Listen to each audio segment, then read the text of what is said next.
and gain the respect that it should have. I agree with that 100%, and I appreciate you saying that. The honor is all mine. I'm just a guy working in the security industry. I appreciate any positive feedback that you want to give me. So why don't you do me a favor and just introduce yourself to everybody? Let them know who you are, the company that you're running. Just give everybody a brief background. Okay.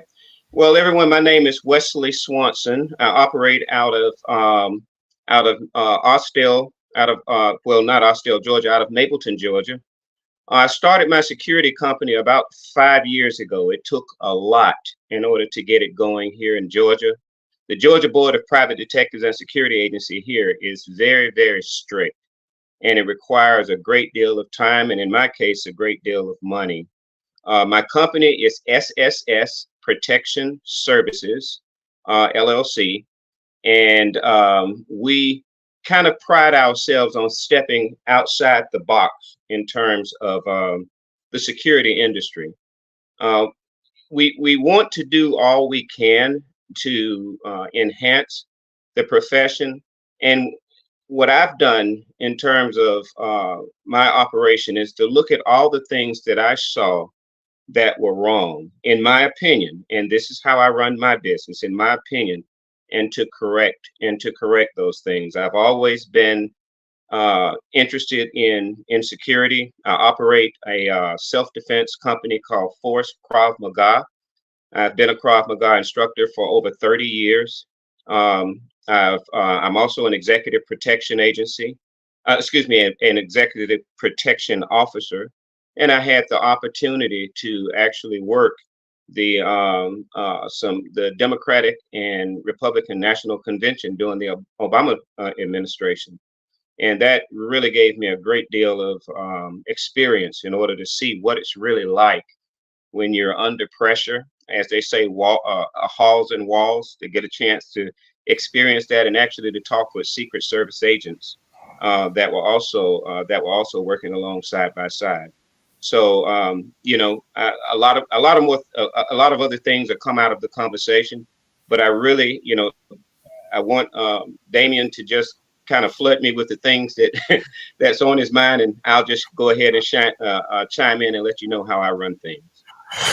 Well, it's awesome to, this is going to sound really strange, but I love listening to you talk because I'm from Arkansas originally. A lot of people can't tell that because I do a really good job of covering up my Southern accent. But well, I'm not going to let my wife hear that because my wife is from Arkansas. She's actually from Pine Bluff. Yeah, my whole family's from Pine Bluff. That's crazy. Uh-oh. Hey. My whole family from Pine Bluff and Conway. So it's wow. It's awesome. It's awesome to hear your cadence and the way you talk. It feels like home, man. You sound like family over here. Well, I wanted to ask you before we go any further, you're in the security industry and you said that in Georgia, getting into the industry is a lot more strict and stringent and difficult. How so? Well, when I applied for license, number one, it took almost a year because they required a lot of things. Let me see if I can go back and just kind of refresh my memory on it. You either had to have a 4-year degree in a 4-year degree in criminal justice, or you had to have been in the security industry with X number of years of supervisory experience, or you were, if you had military experience, such as military police or what have you, it made it a lot easier. Well, I was an MP, 95 Bravo in the military, and that helped a great deal. But it was also the scrutiny, because you go before the board and you're sitting there, Damien, and they're asking you all kinds of questions, like, for example, why should we give you a license? What qualifies you to be an agency? And you're going through and you're asking, you're answering all of these questions about the experience you've had, the number of years you've been in the industry, your management or supervisory experience in the industry, the classes that you've taken. I've taken every class you can imagine in the security industry. I was trained in terms of running the gun with one of the best instructors here, in my opinion, in Georgia, and he taught me everything about my weapon training outside, running the gun, firing from behind cars, under cars, using the wheel wells, firing your weapon while sitting in a restaurant, pulling it up and going across the table and what have you. So, I spent a lot of time, a lot of money to get the very best training that I can. And I remember you talking about training and how very important that is. And that's the reason why, for me, my guys and ladies that I have, and I have a small company, but it is growing. And it's growing because of the professionalism that we exhibit. As a matter of fact, I'm just going to be very honest with you, Damien. I like to refer to my officers as not guards, but protection officers. And a matter of fact, the label on the back of our vest, of our level 3 vest, has protection officer on the back. I respect. And it's, it does. It does. We're there for the protection of the individual's life and property. And I'm constantly preach to my officers, you are not police officers. Yeah. These are the rules that you play by. If I detect anyone stepping outside of that box, they're no longer a part of my company. They're not. And I love my people. I treat them as family. I try to pay them as much as I can. And I'll say this, when we started the company, my wife and I, we said to all of our employees, point blank, I'll pay you as much as I can and keep the company above water so we can continue to operate.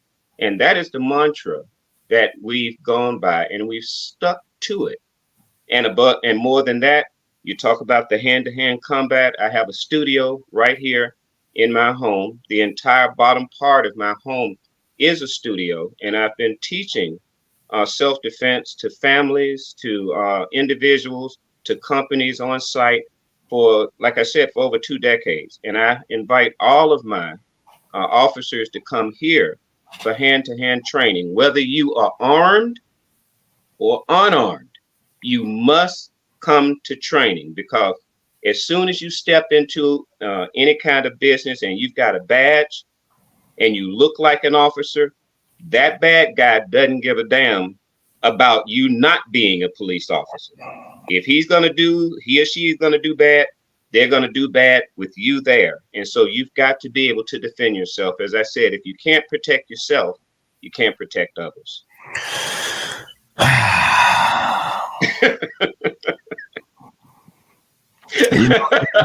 Okay, Damien, speak up. Well, I was going to say that, there's a Grand Canyon's worth of difference that you get from people in general from the South. I was just talking, I don't know if you saw the last interview that I did with Luis in Puerto Rico, but the way that he carries himself, the way that he talks about professionalism, the way that he talks about the importance of how he runs his company, how he interacts with his staff, how something's buzzing there. I think you get a call. Sorry. But the importance of how his staff carries themselves, how they interact with people, and just listening to you talk, there's an air of leadership about what you're saying. And you're talking about your employees. You're talking about paying them a proper wage. You're talking about having them understand the scope of their work. You're talking about bringing them into your home to train them. This is leadership. And this is leadership that we used to get from men across the board in every aspect of life. And it's so frustrating because you are, I'm assuming, if you are the sole proprietor of this company, if you have built this company from the ground up, you don't have the access that Allied Universal does, or the company that I work for does, or any of these large major companies, and yet you are doing what they refuse to do. And it just blows my mind.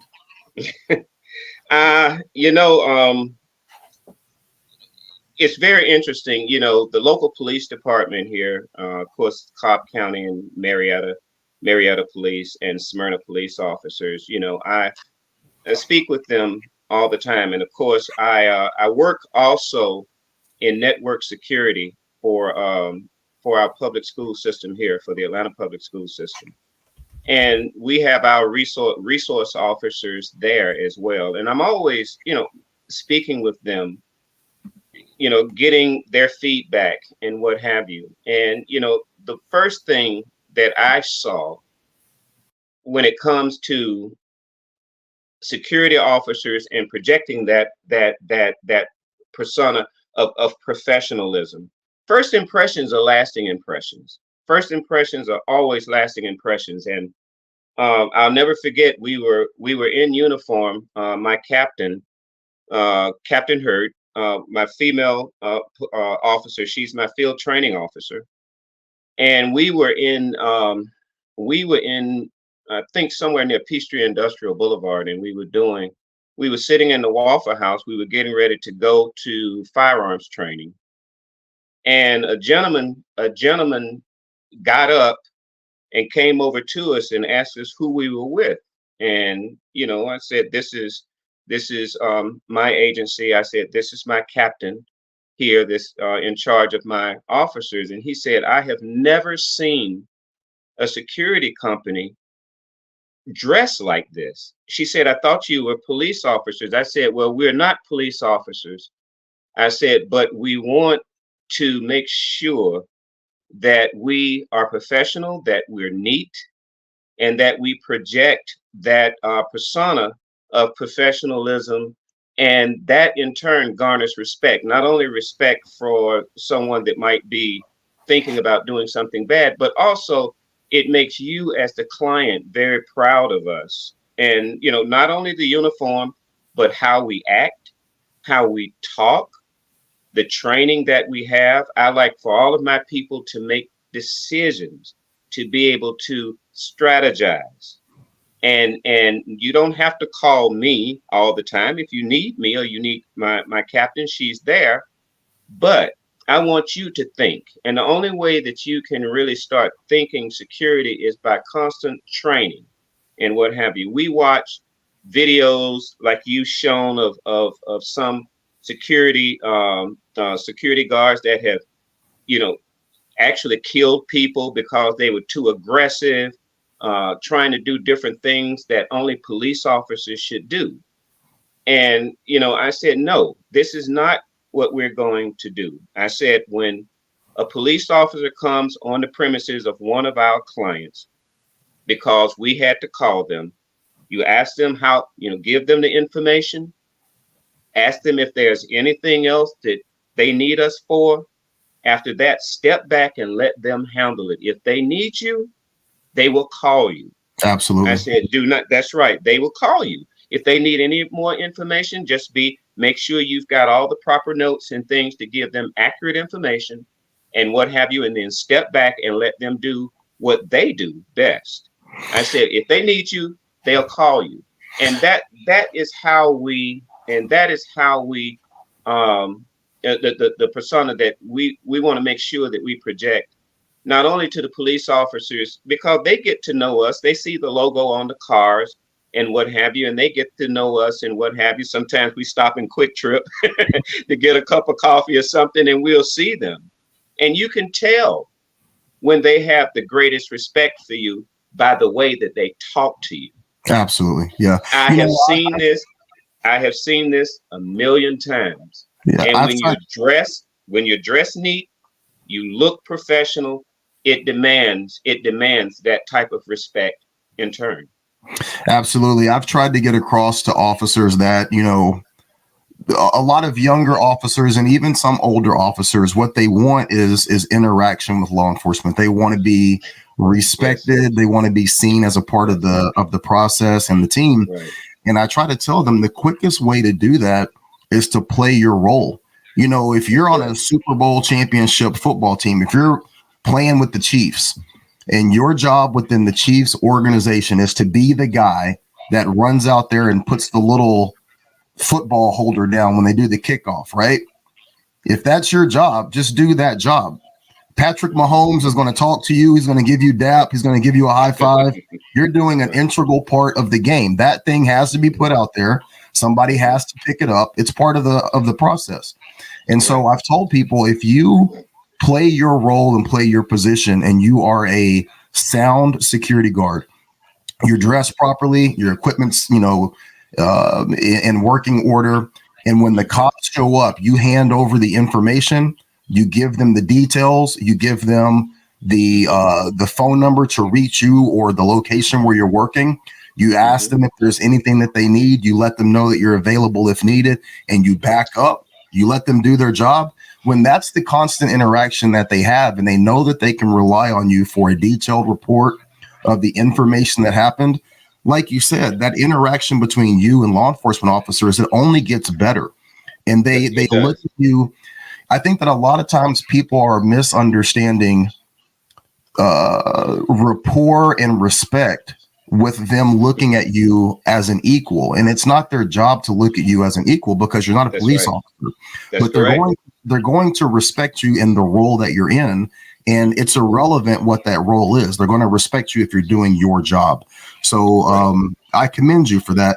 I did want to ask you, what does security look like in Georgia? You know, here in Portland, we have a huge drug problem. We have a lot of issues with mental illness.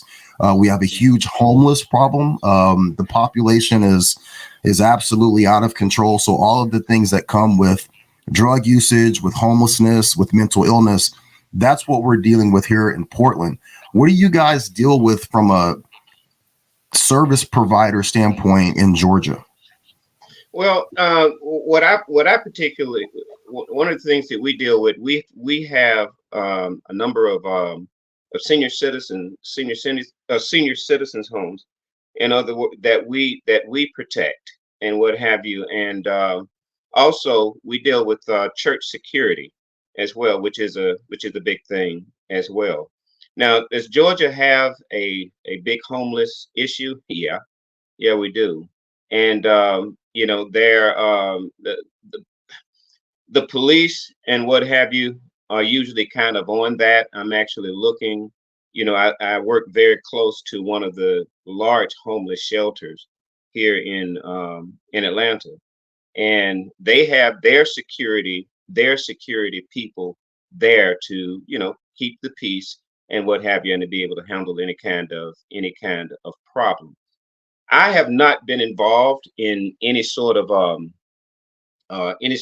really heavy duty confrontation as of yet, and I hope that we don't. But that's the reason why we prepare for the unexpected by making sure that our armed and unarmed people are trained in hand-to-hand combat. And as you heard me say, you can't work for my organization without a level 3 vest. And so whether you're armed or whether you're unarmed, it doesn't matter. You've got to have that vest on, because as we have seen in various YouTube videos and what have you, and unfortunately have seen on the news as well, that security officers have been killed, and many of them did not have on a vest or what have you. And so we've got to make sure that we have everything that we need in our arsenal as much as possible to be able to defend ourselves. And also the classes that we have here for my officers: situational awareness, pre-incident indicators to an attack, making sure that you're using your intuition in order to, and paying attention to your intuition. I have my officers read books like a number of the books by Gavin DeBecker, for example. Love the books that he has put out on, looking at danger, standing in the face of danger, and the things that he has garnered over his decades of experience and what have you. Those types of things are very, very valuable to the officer. And here we go again, Damien, running right back to training, Yes, sir. training, training, training, training, training, and even more training. Yes, sir. And that's the way that I approach it, even when we're training in hand to hand here. One of my younger students was asking me whenever he would come to class, he would say, well, Mr. Swanson, what are we going to do today? I said, we're going to practice what we practiced yesterday. And we're going to practice that again and again and again and again until it becomes muscle memory. I said, because under stress, when it comes to a life or death scenario, your mind, your eyesight, your hearing, your muscle movement, everything changes because of adrenaline. And if you can't bring those things under control, even the things that I'm teaching you, that we're teaching you in class, and several of my, two of my officers are assistant instructors with me, which leads me to another thing is having people that you can trust and that will stick with you. That is very, very important because you don't want a lot of turnover. And that's something that I don't have because the people I have here are part of the company. They are the company. They are my greatest, greatest asset. And I tell them that every time I see them, as I did today, one of my officers, I let them know how much I care about them and that, that is first and foremost. I really, really, and really, really want to project that I care about our officers. They are the people that's my first line of defense. They're the people there that's putting their lives on the line. And Damien, we're security people, protection officers, executive, all of these different things. But you know that we're every day you step out because you know this. You step out in that uniform. You put your life on the line, your life Absolutely on the line. This is not a profession for just anyone. And that's the reason I take exception to, large companies that will put someone on the job that is not capable of running 8 flights of stairs. Right. Yeah. What if you have to get someone down out the building? I tell you, everyone that I have in my company must be physically fit. And I don't know if you looked at my website. I did. You've got to pass. Yes, you've got to be able to do those things. And you've got to be physically fit. If you need to fireman carry somebody down, if you are out of shape and, not trying to, not trying to belittle anyone, but it is my agency and I have to be very selfish with that. I want you to work for me. If you can't pass the physical test for us, I'll give you a chance to do that by inviting you to class and helping you to lose the weight and helping you to get fit. I will do that. But I can't bring you in to protect others if you're going to be out of breath after about 20 steps. It won't work. I'm sorry, it just won't work. What you're talking about, sir, is standards. And I think that, unfortunately, we work in an industry where it's all about the dollar. For most companies, for 99.9% of those companies that are out there, they want to mine as many hours as they can from the officers in order to make as much money as possible. You are an outlier. You're talking about having a set of standards that, a lot of police departments are even getting away from. So, oh no, you're right. You're right. Yeah, it's amazing to hear that. It's something that you definitely don't hear. Everything that you're saying is what everyone is saying that they want in private security.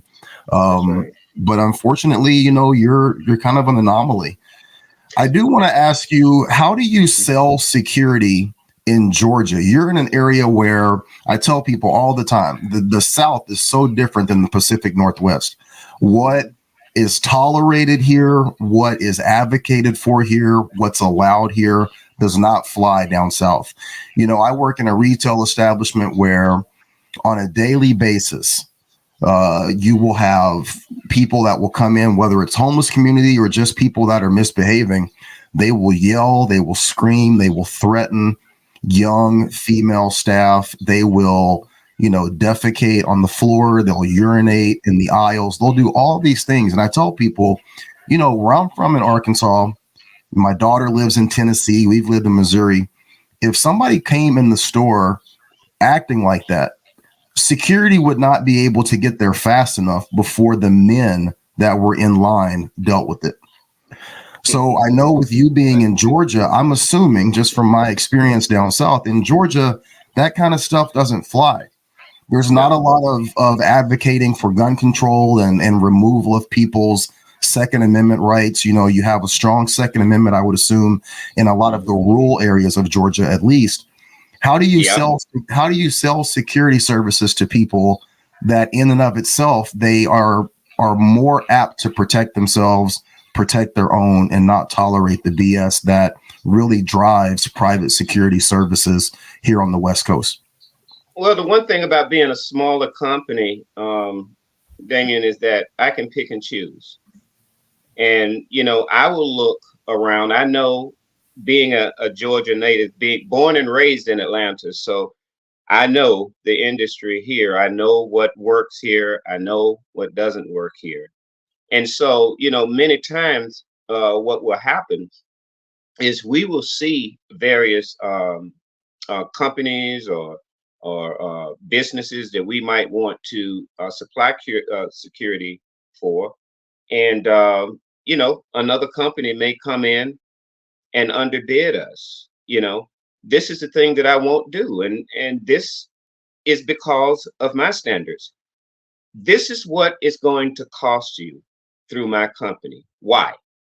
The reason it's going to cost you this is because we are not your average security guard. Okay? We're going to have the equipment. We're going to have the training. We're going to have the hand-to-hand combat training. We're going to have the weapons training. We're constantly drilling in situational awareness and pre-incident indicators and all of these types of things. We're constantly meeting and making sure that our people have what they need. We are above the norm. And we sell that, as you can see from our website. We sell many other things as well, because you saw we handle security systems as well. I owned one of the largest minority-owned burglar and fire alarm companies in Atlanta many years ago.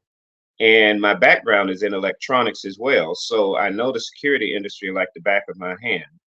And so now I look for those things that are appealing to us, that will give us, if we can, maximum revenue, but also that will allow me to bring on officers with higher pay.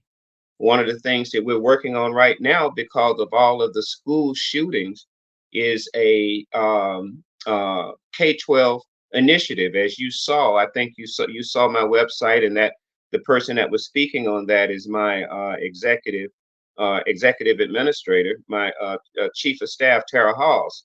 And she speaks well about that. And she is my first line of contact when it comes to going out and speaking with companies about what we do and why we are different. Why should you hire an officer? Why should you contract through my company versus some other company? This is the reason why. We care more. We're more focused. These are all of our attributes that we offer that may stand out above the normal security company. So I'm always looking, just looking for those types of things. And right now, we're actually working on that K-12 initiative. And that's one of the things that my primary focus is on right now, because I can see bringing on maybe a 20 or 30 additional officers for private schools, for faith-based schools and what have you, that are very vulnerable and need their own officers there as a presence in the event of active shooters. And other companies as well, who are very concerned about that. So my chief of staff and myself, we look at these types of things, weekly, looking at how we should approach this, the various companies. So I'm not in any sort of hurry because we're doing quite well, to be very honest, where we are with the contracts that we have. So it gives me a chance. I don't have to operate in a panic, but I can make sure that the contract is viable, it's great, and that the officers that we have, it gives me a chance to interview them because I got to know how they think. Yeah. You know, a lot of people like to put on the uniform and they get this Napoleon syndrome, especially once you put a weapon on. Absolutely. That can be very dangerous and detrimental to your company if you don't have the right person. So my captain, Captain Hurt, she interviews first, find out what she thinks. They'll come to me, find out what I think. We'll put our heads together and then we make a decision as to whether that person is going to come on. Now, I want to say one other thing too that's very important. Of course. To become a security officer is costly.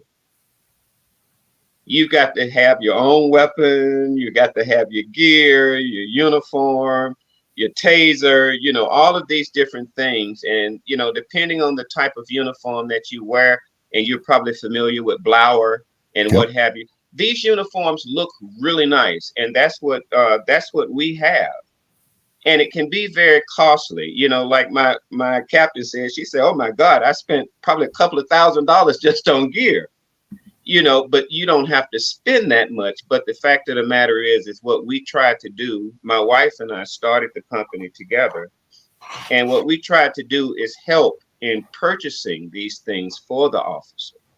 The uniforms, the shirts, you know, the belts, the stays, and all the different things like that we can. We try to help them, but we will not lie to an officer. We'll tell them, you want to work as a security officer, well, you've got to get this training first before, you know, through the state of Georgia. This is what is required. So we got to have that done. And then we've got to look at all the other equipment that you need. And so any way that I can, I will help supplement that. It might be that, you know, you get this and we'll just take a little bit out of your check every so often. And when I say a little bit, I mean a little bit. Yeah. You know, because we want you to survive. We want you to stick with us. We want you to have money and what have you. So it's not all about that with us. We're really trying to build a company that is respected and a company whose name will be remembered. That is the most important thing to us, and that we give the service to make people feel comfortable and know that they're protected and that they have an officer that knows what they're doing. You're making a great pitch. If anybody's looking for work in the Georgia area, a great company to work for. Sir, I want to ask you, what is something that I can tell you about my experience or about the area that I work in? You know, I'm clear across the country, and right. My environment's a little bit different. What can I tell you about what we do up here? Well, first of all, I wanted to know, I've been following you. I ran across your YouTube channel some time ago, and I said, wow, someone is actually promoting what I've always talked about. And so I started following you and listening to your comments and the things that you would say. And I'm saying, wow, we echo the same thing. This is what I wanted to ask Damien. I've seen on, I'm a member of some of the security Facebook sites. Okay. And are there, it seems that there, and I don't know if this is a fact or not, but it seems like that some police departments in some states are beginning to give security agencies more power. Have you heard about agencies that are actually letting that are building a relationship with security companies and contracting them out and giving them the name special police? Have you seen that? Yeah, so North Carolina comes to mind. They have a special police division, but they have also in recent months, due to staff shortages, they've been contracting. The city actually is contracting with a private security firm, and they have private security officers that are patrolling a specific area of downtown. And what Right. they have them doing is just enforcing loitering policies, Yes. Yes. Yes. public urination, sleeping, Hmm. things like that. Hmm. Hmm. And they're having them write tickets and That's even commit people to jail on certain offenses. But it's only, and this is my knowledge of it that I saw, months ago, but it's only during a certain time, maybe from midnight to 6 a.m. okay. Excuse me. Now, special police powers comes from locations that have police that are working just that location. So, it could be a shopping mall in South Carolina that has a special police force where they only able to enforce on that property within that jurisdiction. They might have to make an arrest and then take that person to a location on that site and then turn them over to a magistrate or turn them over to a police department. But Let's see. you're seeing that in a lot of different ways. Even here in Portland, they have what's called what do they call these officers? It's like a public resource officer. Okay. So, Yeah. and they're basically security guards. They're not armed. They wear a Portland Police Bureau uniform, but it's a different color. I think it's like green and gray. And what they have these guys do is go and pick up information, serve process, just basically all the grunt work. You'll even see them at locations. If there's a car wreck, you'll see the public resource officer be the one that's standing at the tape line, instead of using an officer for that. So there's so many ways that I feel like private security or municipal security could be utilized. I think that we're missing a lot of great collaboration by not working together and doing this headbutting thing. Right. But you're starting to see that in different states where they're being forward thinking and utilizing security, either private security or in-house security, and giving them more authority. I think it's a great move. Yeah, I was wondering if that was happening in your area, because I was certainly wanted to question you about that, because I've seen that, and I just wondered, if you knew of the success of that, how that's actually going, with that kind of relationship between law enforcement and security. How is that really working out? Are they giving the security, their security or auxiliary security team additional training that they normally would not get as a security guard? How are the police department really, helping these guys to handle that kind of thing? Because that's a whole different area. Now it's not just observe and report. Yeah. That we're accustomed to. You're doing a little bit more, as you were saying, trying to enforce things like public urination and, people just loitering and things like that, maybe even prostitution, moving them out, getting them away from certain areas. So that's a whole different area of training. But, to be honest with you, sir, it's not that big of a stretch, because if you give them a very narrow scope, you say, look, what we're doing let's just take the North Carolina situation. They have a downtown area that needs to be patrolled 24/7, but they don't have the interest of the public in order to get people to be police officers. So they say, we're going to use a private security company and we're going to contract. The city is going to pay this contract with ABC Security. When you put them in that environment, those security guards are still operating under the same authority that they would be in any other situation. You're just giving them a post order that says, instead of just patrolling this downtown area, if you see X, Y, and Z, you have the authority to enforce this very small scope of work. It's not much more. It's not much more training. I mean, I would assume that the directive is, look, if you are moving someone for loitering and they refuse to move, and you trespass them and they refuse to move, and now you're going to, quote unquote, criminally trespass them, give them a ticket and force them to move, you have to have 2 officers. Your body camera has to be on. And if they put up a fight, back off and let them go. I would assume that that's the way it's done. It would be no different than if they were working in any other capacity. You can make it as open-ended or as streamlined as you want, and I'm assuming that's what they're doing. I do know that in some area in California, and I cannot for the life of me remember what city it is, but their sheriff department has a security division, and they put them through like a 3 or 4 week academy. They wear a white shirt, and these guys generally are working in the court system. They're doing the intake and the scanning of people's badges, making sure their bags and stuff are good. Very minimal in terms of enforcement, but they are a part of the sheriff's department, and they're doing the same thing, serving process, a lot of the grunt work that frees up those officers, those post-certified officers, to go out and do a little bit more of the heavy lifting. I just think it's a great marriage, and I wish more people would use it. Well, I will say this and just kind of share this with, all of the other, agencies that's small like mine and what have you. It's always good to have another niche in the security industry, whether it's an understanding, getting maybe an ASIS license where you are an authorized closed circuit TV dealer, whether you build a relationship with a security company for electronic security.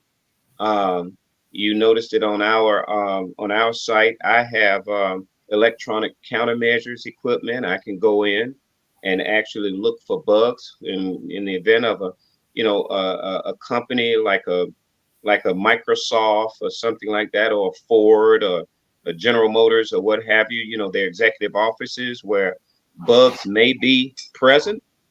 I have the equipment to actually go in and actually do a full certified sniff of that area to find, video cameras and RF transceivers and things like that. And I have spectrum analyzers that can look for any kind of, spurious radiation that might be taking place where somebody is trying to, transmit information from that location to someone maybe sitting in a car or what have you.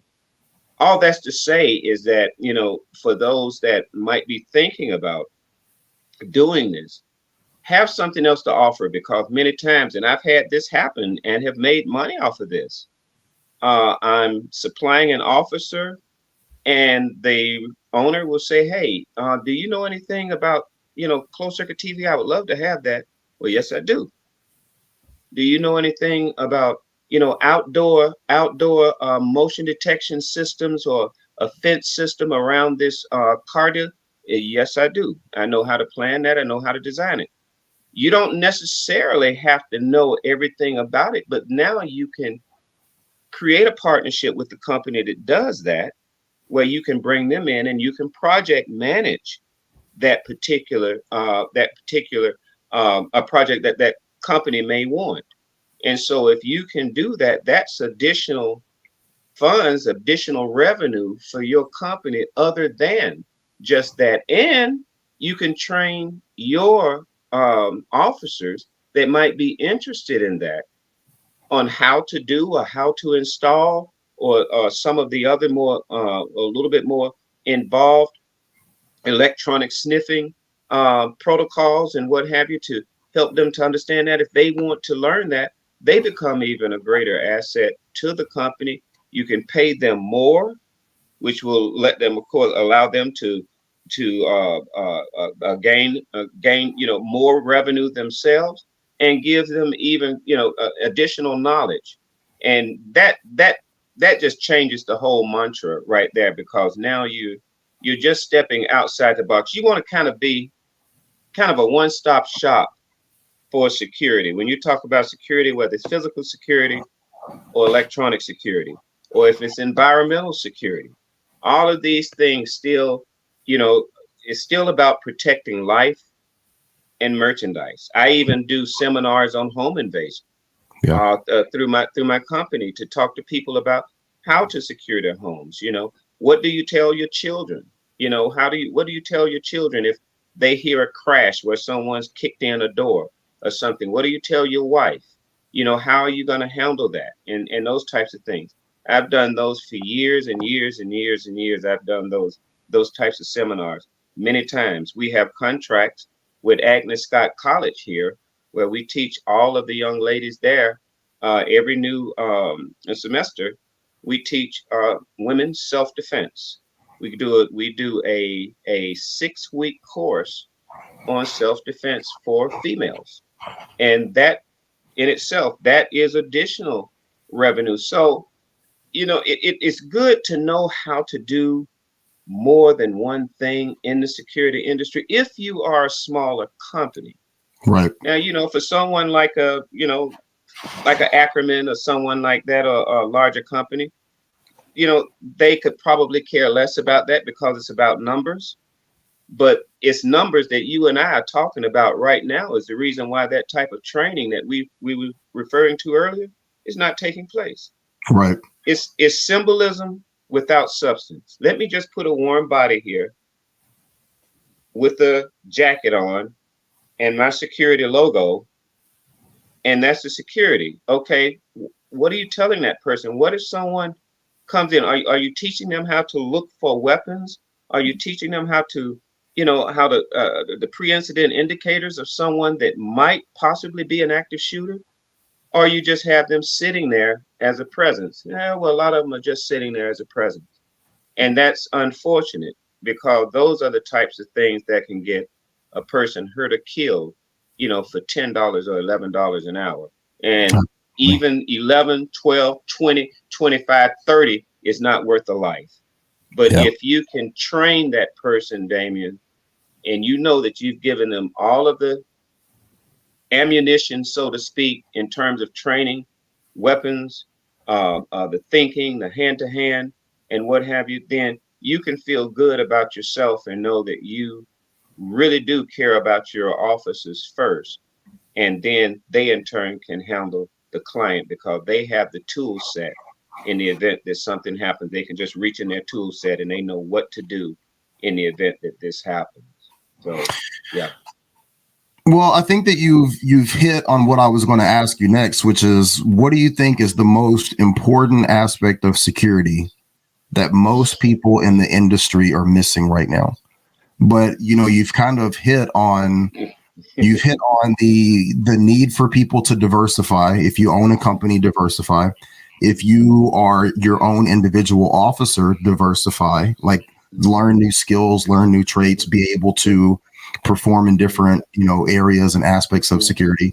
You've talked about the importance of training. You've talked about the importance as a leader of looking out for your people and making sure that your front line is taken care of. What else is there, if there is anything, that most security guards today, we're going to focus on the younger generation. What are most of the younger guards not understanding about the industry or missing in terms of what they're doing, carrying themselves, or how they're approaching the industry today? Well, first of all, I think they have to understand the industry. You had a person on with, I think when I made my comment about coming on, I forget the name of the company, Allied. Mm-hmm. You had the person on with Allied, and I was listening to everything that he was saying, about the company and what have you. So, it's out there. He mentioned a lot of things, and everything that I heard, because I know individuals that have worked for Allied, and I'm not just picking on Allied. I'm just using that because they were on your channel. Yeah, of course. But when I think about the younger generation, why do you want to be a security guard? The younger generation, if that's the case, is it that you just want to make, you need a job? That's fine. And this gets to be kind of a little bit touchy area, because a person may need that job. May need that job. A person may need the overtime and what have you to make ends meet, and this company will supply them with that. This company does not care if you work 20 hours. You can't do that with me. You can't work over 8 hours. I won't let you do it because I have found when officers work like that, and I've known a few, they are so tired. They're not sharp anymore. They can't make decisions quickly. They can make decisions that can be detrimental, that can be life threatening because they're so tired, and these companies will work them to the bone. Now, again, if they want to do that, I mean, I guess they could always say, no, I got that. And I understand that people need to make a living. I got that too. But for me, I want you to be at your best. I don't want you to be so tired that you miss the person coming through with the weapon and now you've been shot or even worse. I just could not handle that because I wore you out. No, Damien, I have worked shifts when my officers were out and I would stand in. I would do the pacing and the searching and the and keeping the client safe and what have you. I will do that.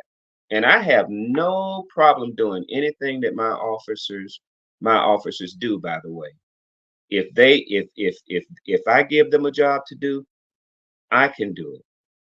But that question, you know, those jobs are going to always be there for security. And that's what your guy for Allied, he said that. He said there's always going to be jobs open for anybody. I think he mentioned whether they're 70 years old, or 18, 17, 18 years old. They're going to always be those jobs there. Yeah. But I think to understand that these jobs, that they must understand, you're putting your life you're putting your life on the line. Are you sure this is what you want to do? Or maybe you want to try getting a job somewhere else that's a little bit safer. Yeah. And as you were saying earlier, what can I say is the greatest, one of the greatest things about security that is most important to me?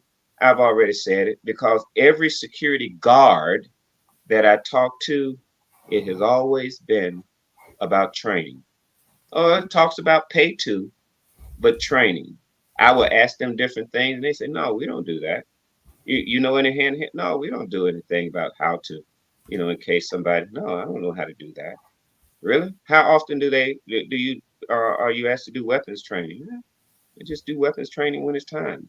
You know, do you do that on your own and that type of thing? It's this industry is crazy. It's going to always be there. You're not going to get rid of the bigger companies. You're not going to get rid of the companies that just want to put a warm body there. You're not going to get rid of the companies that they don't care about the training. They don't care about your physical fitness and things like that. They just don't, and they're not going out and on site with their officers as I did last night. Friday night I went out and worked a shift with my captain just to see what's going on. That's Just to awesome. see how the people made me so proud because the people, as soon as I walked in, they said, "Who are you?" I said, "Well, I'm Wesley. I'm the owner of the company." Oh, she said, "Oh, I thought you were when I saw you at first, I wasn't sure." She said, "Captain Hurd is great. Boy, she doesn't play. She does not play. She protects us, but boy, she is good." I said, "That's what I want to hear." That's awesome. She That's is awesome. she is very meticulous in every aspect, crosses every T, dots every I, knows the people by name, understands them and what have you. They'll come to her with anything. And that's what I want to see. And that's what's being echoed with my other officers. It's very important to me to establish that relationship where they feel comfortable with you and they'll tell you, "Hey, we just had this happen the other day. We had a car stolen here, blah, blah, blah, blah, blah, this, that, and the other." That's the kind of relationship that has to be built. And it takes a certain type of individual. to want to come out and put their life on the line, because that's what it is. Let's just call it what it is. I don't care if you're armed or unarmed. If you're a security guard sitting behind a desk in an executive office just to greet people coming in, and you are a security officer, your life is on the line. Don't try to make it anything else. It is. Yeah. You are the first person they see, and if they're going to do something, they're going to do it to you. Yeah. So, it really does. It takes a specific person. And when it comes to the younger generation and security, if you're truly interested in security, if a younger person is truly interested in security, then probably would want that to be their course of study, maybe criminal justice. Yeah. And so that they can go a little bit higher in that. Maybe they want to work as a security guard while they're going through school until they reach a certain point, and maybe then they might want to join the police force. That's fine. If they have that in their mind, the stair step, they're going to start here. That's one thing. But just, I need a job and what have you. If you take that type of job and they will place you in a position, just understand that you're putting yourself at greater risk by stepping into a uniform with a badge and some authority. If that's not really what you want to do, you need to move away from that. Because Absolutely. that's always in my mind, Damien. When you go into your retail outlets and where you are, you realize that this is a serious, very, very serious business. And I tell my guys and ladies all the time, keep your head on the swivel. Never think, don't be complacent. You will never sleep while you're on duty. That's one reason I want to make sure that my officers always have good rest. 8 hours, that's the limit. That's all I have to offer you. If you need more, then maybe you might be able to work another day. Right. But we don't want you working 14, 15 hours and then you got to go home and sleep and come right back. Not going to happen. Not going to happen. I'll work for you. Yeah. I'll work for you. And then you can get your rest. But that's not going to happen, because I want you fresh. More than that, I want you to be safe. So, that's how I kind of separate the younger, if you just want a job if you're really interested in security, you will pursue an education that takes you higher. But if you do decide that I just need a job with a lot of overtime and stuff like that, and you're going to take that, keep in mind, you're guarding, you're protecting people, and you're putting your life on the line. You're putting your life on the line. So just keep that in mind if that's something that you're thinking about.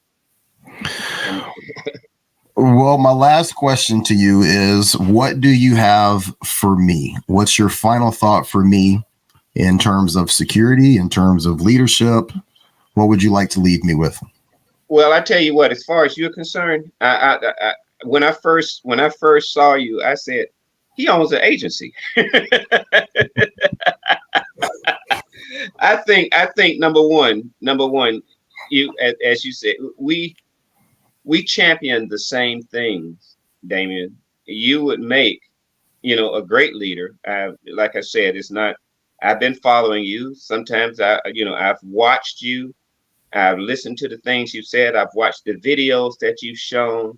One time I forget, you had one video where the guy, a couple of people were in a truck, and they were pulling out from a Walmart or something, and the guard was in front of the truck, and he pulled his weapon, and I'm going, what in the world is this guy doing? Why didn't he just go to the side and call 911?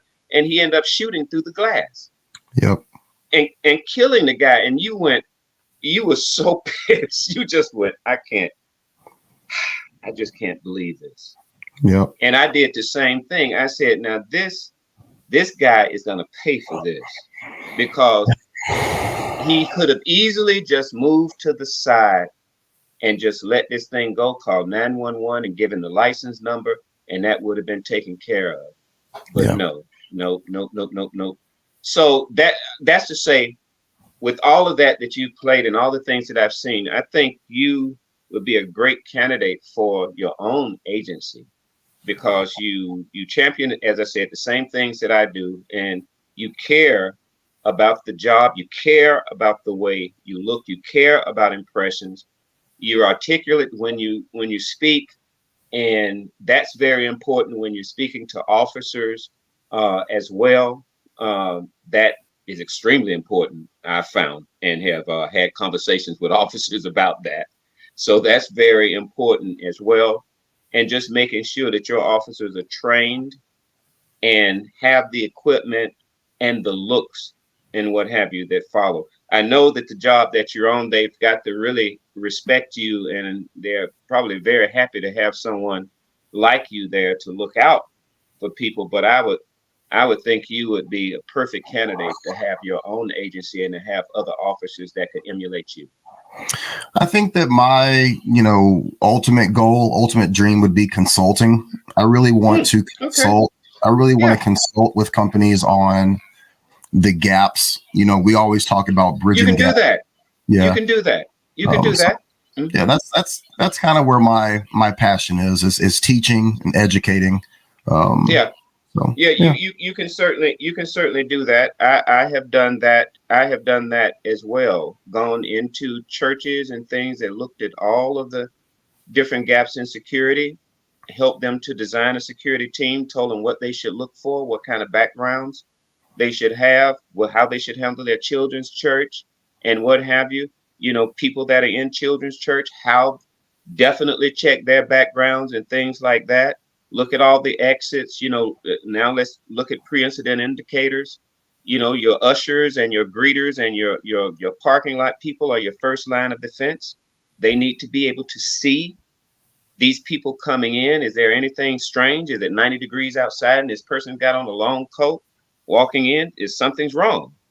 You should be able to let the security team inside know about that via your two-way communication before they get close to the front door, to the front of the sanctuary. You need to know about those things. So, that consulting thing that you said, that consulting is really, really a good thing. And there's lots of areas in security where you can consult.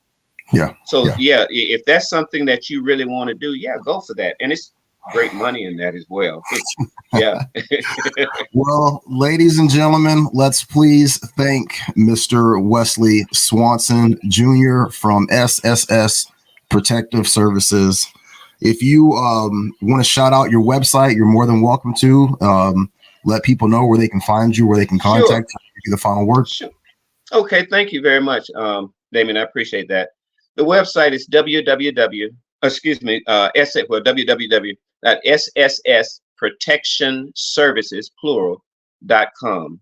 And you can go to our website if you have any questions or what have you. My name is Wesley Swanson, and you can reach me as well at on the website. You can actually leave a message on the website, and I will get that as well. And there's also a link to my self-defense business as well, which is Force Krav Maga, which is integrated along with SSS Protection Services. We're all kind of one in there. And if you're in the Atlanta area, just give me a call. Let me know. Leave me a message. And I really appreciate it.